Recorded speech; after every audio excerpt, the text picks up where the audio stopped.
Well, thousands of lives have been ruined after being robbed of their hard-earned money. Fake romantic relationships and exciting investment deals orchestrated from scam compounds in Southeast Asia. They've become a global menace. Now, a US report has linked China to all of this. Well, the Select Committee on China in the US House of Representatives released a report detailing its investigation into the scam center network operating in many nations, including Cambodia and Myanmar. Rather than directly alleging any state-backed conspiracy, it blames Chinese governance and enforcement patterns for enabling growth of these criminal networks.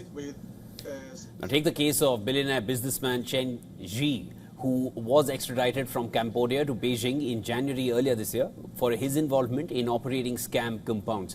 The report claims that a Chinese intelligence officer was formally placed within Chen's Prince Group to achieve China's strategic aims in Cambodia. It also identified a pattern where China takes action against scam-linked accused only after they become diplomatically costly. Now, in terms of material losses, the numbers are quite revealing. As per the report, Americans lose $10 billion annually due to cyber fraud from scam compounds. Now, quoting Interpol, it cited that illicit proceeds from scam centers worth nearly $3 trillion. They move through global financial systems every year.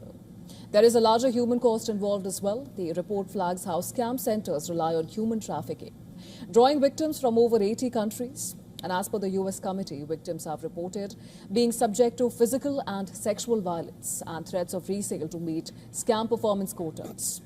These persons face a dual jeopardy. While they are exploited as victims, they are coerced to defraud a second set of victims. So what was the committee proposed to tackle this, and how was it supposed to tackle this menace? It pitched certain recommendations to ensure that scam ecosystems face higher costs, fewer safe havens, and stronger financial pressure. It called for a bipartisan legislation to create an interagency task force for targeting transnational scam syndicates operating large-scale scam compounds fueled by human trafficking. Now, this report also advocated sanctions on foreign officials and business elites linked to scam operations.